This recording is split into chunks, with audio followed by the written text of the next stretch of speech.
Keluaran pasal 33 ayat 1-23. Musa meminta penyertaan Tuhan di gurun. Berfirmanlah Tuhan kepada Musa, "Pergilah, berjalanlah dari sini, engkau dan bangsa itu yang telah kau pimpin keluar dari tanah Mesir, ke negeri yang telah kujanjikan dengan sumpah kepada Abraham, Ishak dan Yakub. Demikian, kepada keturunanmu lah akan kuberikan negeri itu. Aku akan mengutus seorang malaikat berjalan di depanmu dan akan menghalau orang Kanaan, orang Amori, orang Het, orang Feris, orang Hewi dan orang Yebus, yakni ke suatu negeri yang berlimpah-limpah susu dan madu. Sebab aku tidak akan berjalan di tengah-tengahmu, karena engkau ini bangsa yang tegar tengkuk, supaya aku jangan membinasakan engkau di jalan."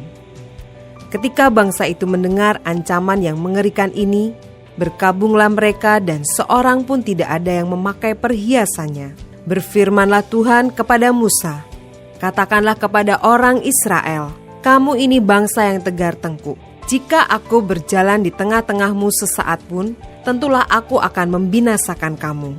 Oleh sebab itu, tanggalkanlah perhiasanmu, maka aku akan melihat apa yang akan kulakukan kepadamu."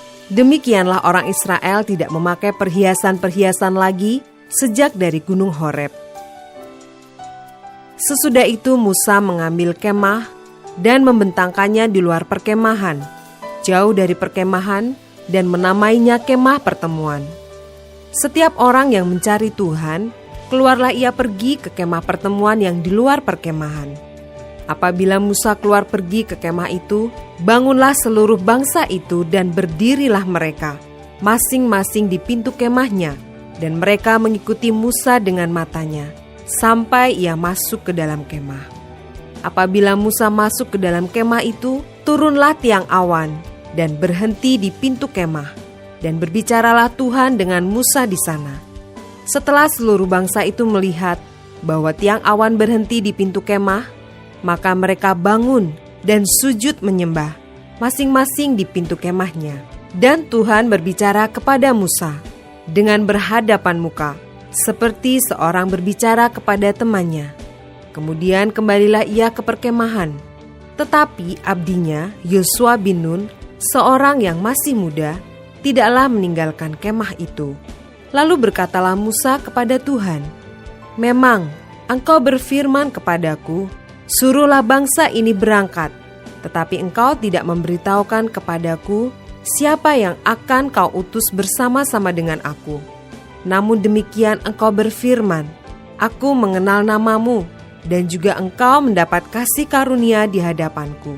Maka sekarang, jika aku kiranya mendapat kasih karunia di hadapanmu, beritahukanlah kiranya jalanmu kepadaku, sehingga aku mengenal engkau, supaya aku tetap mendapat kasih karunia di hadapanmu. Ingatlah bahwa bangsa ini umatmu." Lalu ia berfirman, "Aku sendiri hendak membimbing engkau dan memberikan ketentraman kepadamu."